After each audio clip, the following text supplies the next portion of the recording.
It takes years to save a deposit for your first home. So when is the best time to start educating yourself around the process of buying? How do you make sure that what you learn isn't out of date by the time you're ready to buy? Welcome to Your First Home Buyer Guide, the podcast for first home buyers who want to get it right. I'm Megan and that was Veronica. We're both buyer's agents and probably old enough to be your mums. But that's a good thing because between us, we've got over 40 years experience and we are going to share with you bucket loads of stories about avoidable mistakes. Together, we're going to make sure that you get unbiased and real information that you can rely on so you can get where you want to be without missing a step. Now, we've got loads of great tips for you in this episode, and if you'd like more useful tools, head over to the website homebuyeracademy.com.au. There you'll find free checklists that you can download, a free mini course on how to price a property, and our Where to Buy workshop for only $39. Priceless stuff, really. Bargain. But before we get into the interesting stuff in this week's episode, here's the boring bit, the disclaimer. You, of course, know that nothing in this podcast is to be taken as personal advice.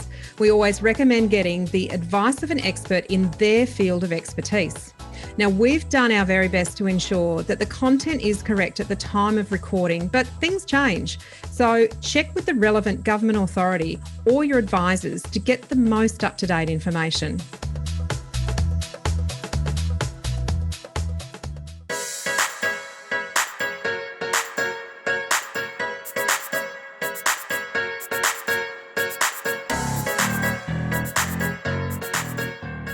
Today, we're talking about the best time to start learning about the process of buying a home. And this is an episode for you if you've been wondering when is the right time to do your first home buyer guide course. 6 months before you buy, or if you start any earlier, will it be irrelevant? Or at what point is it too late? But before we get into that, Megan's got a beautiful building behind her. It looks a little bit like Versailles, but I suspect it's not Versailles. No, but oh my goodness. So because we're talking about education and learning today, I went with a library theme. Oh. So behind me, this is in Spain. Look at the detail. Stunning. Oh my goodness. I wish I was sitting in there right now, but they'd probably tell me to be quiet.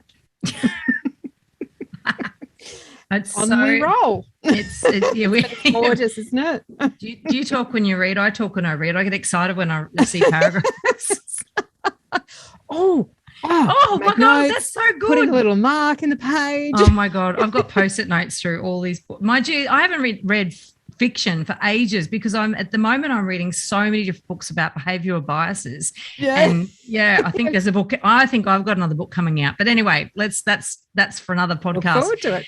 So the really good question from if you're thinking about when should I do a course, right? Particularly if you're thinking about doing our course, which we hope you are, but when should I do it? When's the right thing? When's the right time to actually start this process? And we've actually, through the journey of Your First Home Buyer Guide and the different students that have done it, we've actually found that people come into the ecosystem at really different stages. And it was really different to the initial research that we did where we thought most people would want to educate themselves at the point where they've saved their deposit and they're actually ready to hit the ground running. It actually hasn't been that, Veronica, has it? It's been quite surprising. No, and it's actually good that it's not like that, really, because the fact is that you do need to start preparing yourself a lot earlier than that. And I guess if you if you know the PACE system, we've got PACE. There's 10 steps in our system, and PACE stands for preparation. What does it? Action, commitment, execution, right? That's so it. the beginning, the preparation bit, the very first module is about getting your support crew ready, right? And that includes a mortgage broker and a number of other different supporters. But the mortgage broker, when you get a mortgage broker involved early in your saving, so before you're actually ready to buy, you will get such good intel, such good information, and that will actually potentially make you ready to buy actually sooner than you would have thought. And in fact, if you listen back to episode, what was it, when we interviewed Sarah, the first home buyer that actually used a buyer's agent, was that episode 60 something? We'll have to look it up and mention it. She was a great example. 69. Episode 69. So she didn't do the course, but she's a great example of somebody who actually got that support crew lined up early. And if she'd done the course, she would have learnt that. But the process, the principle is there, because it's true that getting your education sorted out and you will make better decisions along the way. So therefore, we are advocates for you doing the course as early as you want to. And for that reason, when you're starting the process, Veronica, because if you just go in with the globally spouted, you have to have a 20% deposit, actually you don't.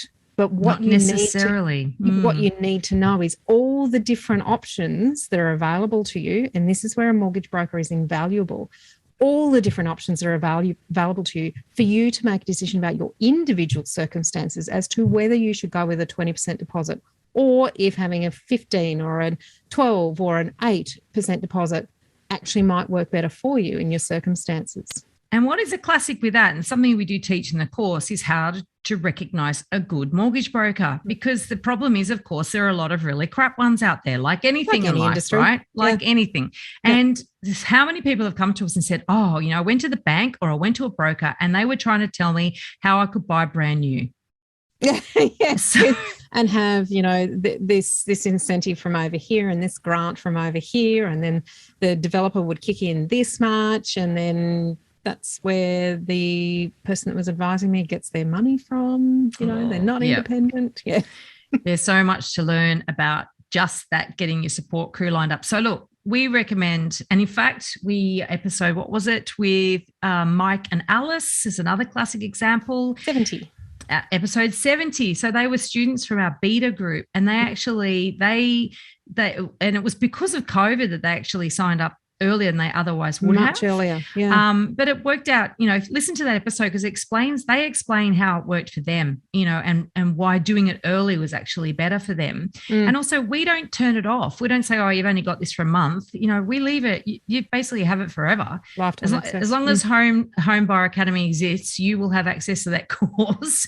So you will definitely have it when you buy a property, right? So if it is in a year or 2 years or whatever, then you just go back to it. And if we've updated it, and if we've updated it, you get the most up-to-date information, which, of course, that's really important, that what you're getting is up-to-date and relevant for you at that point in time. But some people have, actually been partway through the process, Veronica. So whilst we would recommend doing it at the start because it actually lines you up for every step of the way, some people have actually come into it after making an offer on a property or missing out on an auction, and then gone right back to the start and realised, geez, I was doing step 2, 4, 7, 6, didn't do 1 at all.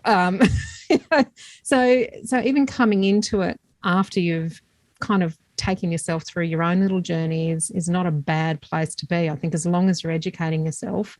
But ideally, before you have that first conversation with or work out who to choose and support team. Well, that's it. It's better than not doing it at all, because I think what's happened, a lot of people have just assumed that they can work this out, and it's not until you're in the thick of it. So you've made an offer, or you've missed out on something, or you just went, a light bulb moment. A lot more difficult than I was thinking.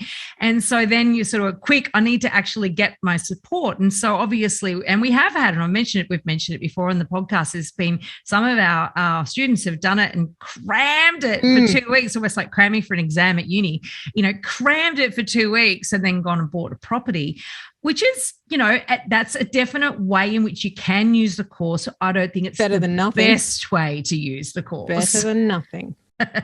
Because some people but then we've got people who actually did it 2 years ago, but have only purchased recently. And I think that's just as important, because what they did was they did it 2 years ago, but then they kept going back to things. And when they were going through the actual process of purchasing, they went back to each module that was relevant and reviewed it. So it was almost like reinforcing the learning. And hilariously, different students have said to us that, it's almost like mum was sitting on my shoulder, and which mum was saying what to me during what part of the process, or they're looking at a property and saying, what would mum think of this? What would the mums think of this? It's actually funny, because the first time that someone said that to me, Her name was Bree, if she's still listening. She's bought now. And the first time she said that, I was like, first of all, like, who? Oh, I just thought she had I was us. And of course it's us. We're the ones that say it on the podcast. We're old enough to be your mums. And I love it. I just think it's fantastic. But she's not the only one that said it to me now. So I've had a number of the ladies. What would the ladies think of this? How cool. But step 5, so we mentioned the PACE system before, right? So it's I stumbled over preparation, action, commitment, execution. And there are 10 modules that are built into that. Step 5, which is actually an action, believe it or not, is revise and correct. So it's a really important, if you're trying to cram this, girly swat your the course and try to cram it into 2 weeks before you buy a property, you don't really have time to stop and revise. Yeah, that's true. And slowing down, checking your assumptions, checking where you're at, revising again, and making sure that you're really on the right path. It's a really, really valuable thing to do in the process of buying a property, because unfortunately, if you sort of leave it to the last minute, you're sort of already committed to the path that you're on, but you may not actually be on the right path. Yeah. Push yourself forward on a purchase or a direction that you haven't had a chance to step back. And some of the case studies that we have spoken to people that have purchased have been that they originally thought they were on a particular path, but actually what they did do was step back and say, maybe this isn't the path that I need to be on. And one was buying in a particular suburb in Melbourne, very committed to that because of a certain lifestyle aspect to that suburb they liked. And what they worked out was they couldn't buy the property they wanted in that lifestyle aspect. So they went and found another area, a regional area, that actually offered them a very similar lifestyle aspect, but they could get a much bigger, better property. So by doing that revise and correct and having a look at their assumptions and looking at the 3 Ps again, and we go into that in great detail in the course, the 3 Ps and what can we change and what can't we change, but what can we still keep that we find really, really valuable for our family. But doing, of course, crash course in 2 weeks, you're not going to be able to do that. You're on the right track, so potentially on the wrong track. And that's where hindsight can play a little bit of a difficult part in your life if you go, oh, geez, maybe I rushed that and didn't take enough time to think about where I could have bought instead. And opening your mind up to things you don't know. I think that's one thing that we love doing, Veronica, is actually getting people to that point of going, I had no idea I could do that. Yeah. And that was a classic. So the person that Megan was just talking about is Jackie, and we've interviewed her, and she's actually going to be next week's episode. So we don't have to look for the number because it hasn't come out yet, but we have recorded it. 74. So this one we're recording now is 73. We just, sometimes we do mess up the order a bit and just throw ourselves out. But yeah, I think that this idea that you start off a process with certain assumptions and desires and dreams and all the rest of it.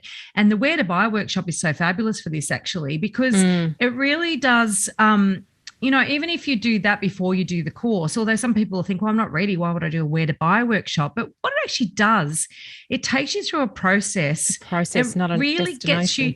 Yeah, exactly right. The whole thing's a process. It really gets you thinking around some of these questions. And the big one is, how much do I need to borrow? And what do I actually need in a property, not just for now, but also for the future? And how important is location?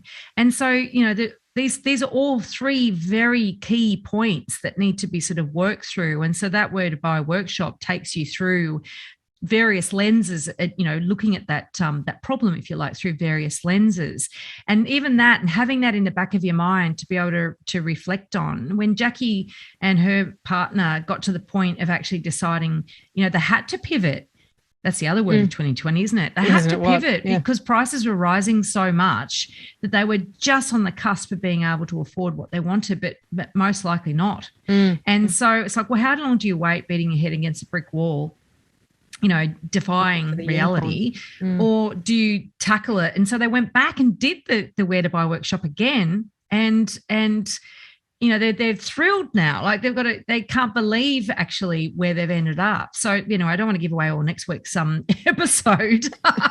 Spoiler alert! Because it does it that ability to sit back and say, well, maybe the path that we're on isn't the right one because we can't get what we want.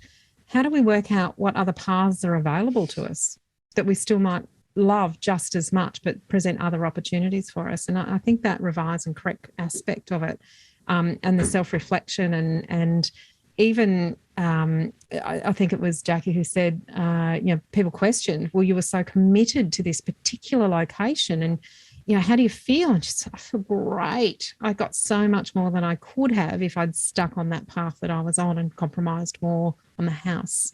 And they really drilled down into what it was about that location that was important to them. And that we're not going to say any more about this episode because it's next week and we want you to listen to it. But suffice to say that by doing the course before they were ready to, I think actually they did it as they were ready to buy, but they still needed to go back and revise because when they really got out there and were really active, they realized a lot of their assumptions weren't necessarily going to yield benefit for them or to actually turn out as they expected.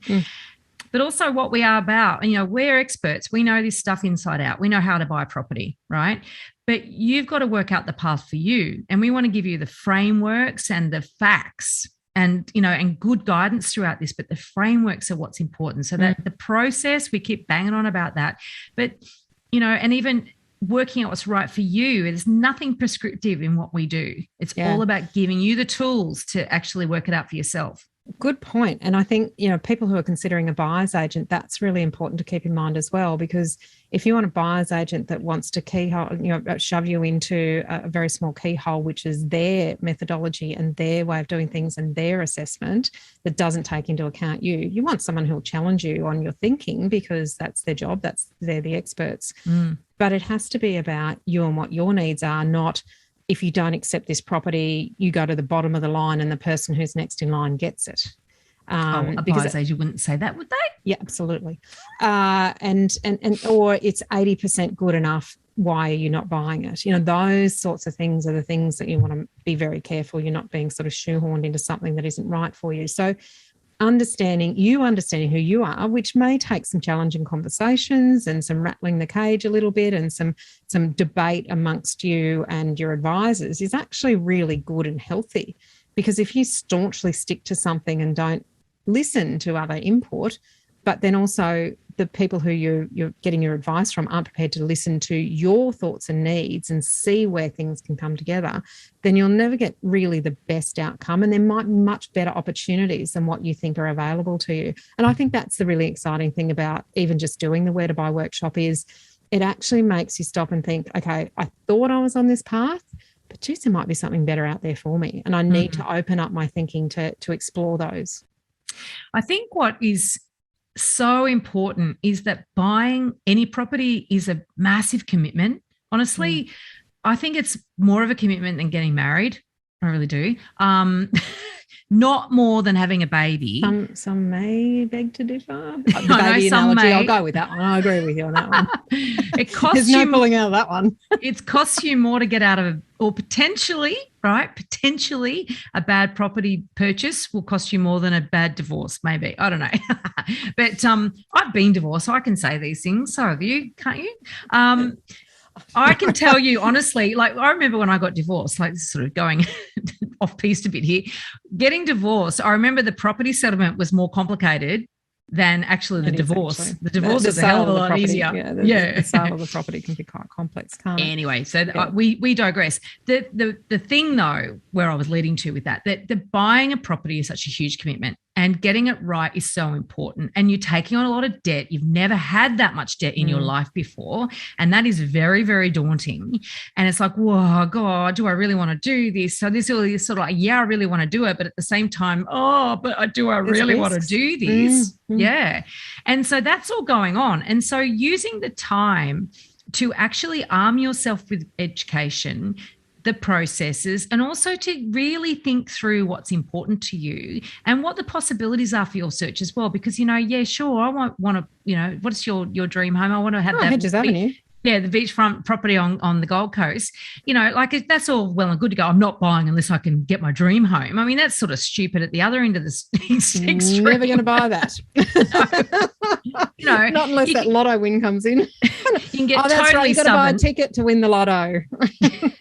Do you know what? A clairvoyant once told me years ago I was never going to win any money. So, of course, I don't buy a ticket. What's the point? I'm not going to win. Make your own. That's what I tell the children. Don't rely on someone else to give you things. or to win anything. Make your own luck. Make your own luck. Anyway, we digress. So back to doing the course. So the point there is, though, that you can use the time, the fact that it takes you so long to actually get ready to buy, apart from the fact that, using the course to actually arm yourself with education in terms of getting things in the right order and making sure you get good advice early on so you know how much to save, et cetera, what to look for, where to look and all the rest of it. It really does give you time to really be confident about the decisions you're going to make, as opposed to be thinking, oh, I should be doing this because so-and-so told me, or I should be doing this because my parents are hassling me, or I should be doing this because for whatever reason.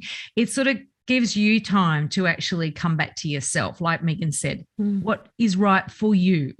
And this sort of stuff needs time to percolate. There are always more options to consider than you think. And the framework actually helps you manage all of that overwhelming stuff that's out there. But importantly, if an opportunity does arrive, you are ready to move on it. And I think that's valuable. What you don't go ahead with is just as valuable as what you do go ahead with. But if you are armed and ready and confident, you can actually move forward when an opportunity presents itself. And you never know when a great property that meets your needs is going to come on the market. It could be tomorrow, but it could be in 9 months' time. So if you're ready to take advantage of those kinds of opportunities when they come up, you're armed, you're ready, you're informed, you know what you need to do, you know what's left in your checklist to do or what you need to tweak. If you'd had pre-approval and it's lapsed, or you have updated salary documents that you need to prepare, all of that sort of thing. If you're ready to move really quickly because you've armed yourself with the right information, then you may actually be able to pounce on an opportunity when it's there, rather than sitting and thinking, who do I need to speak to? What should I do? What do I need to do now? Yes. I think that, a lot of mistakes can be made through not knowing what your options are. And then obviously, like Megan saying, not being ready. Yeah. Or the other thing that people do, they follow the lead of other people who have bought, and it's like the blind leading the blind. I bought in this great subdivision. It's on the outskirts and there's supposed to be a school coming, but they haven't really decided whether it's building a shopping centre. It might be a shopping centre. There's no buses yet, but the train might get extended out to there. Yeah, eventually. Often people just don't know that they've made a mistake for some years, right? Or they might suspect that they've made a mistake, but they don't want to admit it, because our minds are very good at retrofitting actually what happened to make us feel good about whatever we decided to do, particularly with something as important as buying a property, because you don't want to feel like you did it wrong, like after you finally made that commitment. So it's very... it's very tempting to sort of turn to your friends and family that have done it once, and, they've succeeded because they've bought. Well, not always. The purchase isn't actually the success. Exactly. That's just the beginning of it. It's like a bad marriage, Can be. Or a good one. You want a good wedding. You want a good wedding and a good marriage. You don't want a good wedding and a bad marriage. True. Get the foundations right. Yes. So, because what often happens is that the people will bring other people into the fold, because I want you to do the same thing as I did, because that'll make me feel better about what I did to reinforce that I was smart. Yes. Yeah. How many times, Veronica, do you have someone who bought a property come to you, or at a barbecue or whatever the case may be, and said, oh, look, I just bought in such and such. What do you think of the area? Now, I wish you asked me before you bought. Could you not have asked me before? Or I've just put a contract on. What do you think about the price I paid? Well, I'm sorry, but why would I can't help you now. So all I'm going to do is either make you feel bad or reinforce a bad decision. So and what they're often after, all they're after is basically some validation. Absolutely. And it's like, I'm sorry, that's not my job. Yeah, but also you're either going to really dislike me because I'm going to tell you the truth, or I'm going to mislead you into, I'm going to be soft around the edges, which neither you or I are. But, tactfully try and get around the answer to the question, well, how do you feel about what you paid for it? Well, it's too late now. Nothing you can do. So doing the course before you get all that free misguided advice is a really powerful defense. And so that you can actually withstand that and say, actually I've learned about this, and actually, no, that's not such a great decision. You don't have to verbalize that. You can just sort of keep that internal. Keep that in the internal voice. To yourself. With the mum sitting on your shoulder saying, good decision. Thank God you're not doing what they did. Yeah. And if you had that sort of high confidence that you're going to be buying within a couple of years, we would totally recommend doing the course and then reviewing as you come closer to your time to actually purchase, because the PACE steps will teach you all of the fundamentals and what's involved, but also look at everything in a really systematic way. So if you suddenly were out getting milk and you walked into an open house and you weren't actually, you'd done the course, you're still percolating, still saving, still getting your deposit ready. If you walk into a house and you really love it for a whole variety of reasons, you can actually step out of the emotional state and into more of an intellectual state and go, hang on, where am I actually in every step of the process? Am I able to do anything about this? Do I have the time to do it? No, but at least I know now there can be something else out there in my price range. So maybe I will escalate things and get myself into a position to buy now, but I need to stop because I am not in a position to purchase right now. So the steps of the process can actually help you say no when the timing isn't right. And it can help you say yes when it is right. So, because people who like to really make sure that they really embed the learning and actually really get the whole thing right, because markets move very quickly as they have in recent times. And look, they're going to slow down. Oh, yes. They can move up and down very quickly. Absolutely. When you find that right property and you have to act fast, really the best way to be confident about what you have to do is to have your knowledge down pat. You know all the things that you need to do and you know where to go to refresh yourself so that you're not missing anything. And I think that there's a huge power in that. And, you do it right. It's a very powerful place to be when you have the right knowledge. It is a very risky place to be when you have the wrong knowledge. So the wrong knowledge is or no knowledge, more detrimental than no knowledge, I would say. Yes. I think having feeling confidence based on the wrong knowledge is actually more detrimental than not having any knowledge. That's it, just enough to be dangerous. Yes. So true. Plus, once you sign up, you have access to, as long as the course exists, complete with upgrades and updates to information. We record new tutorials and workshops along the way. So there's really no benefit in waiting from a financial point of view. In fact, you should get in before any price rises in the future, because, Veronica, we've just got to the end of re-recording the beta course, which is very exciting. So that will be released in the coming months. And a good opportunity to get in on the ground. Yeah, you want to get the beta. You'll get automatic access when we update it. And if we do increase the price, we'll just give you a little bit of a warning. You get to buy at today's prices. Look, we don't want to harp that one too much. But in all reality, we really want to help as many first home buyers as we can help. And we're so glad you're listening to this. You're in the right place. We're here to help you. In this episode, we've covered a very small part of our 10-step online course for first home buyers. If you would like to learn more about the process and how to buy without making a mistake, then head over to our website, www.homebuyeracademy.com.au. Don't forget to subscribe to the podcast so you won't miss an episode. And if you like what you've heard today, please give us an iTunes review. 5 stars would be wonderful. It will help others find us as well. Thank you for joining us. We hope you found this really useful. And if you have, please share the love with others who you know are in the same boat. We'll be back next week with some more priceless stuff.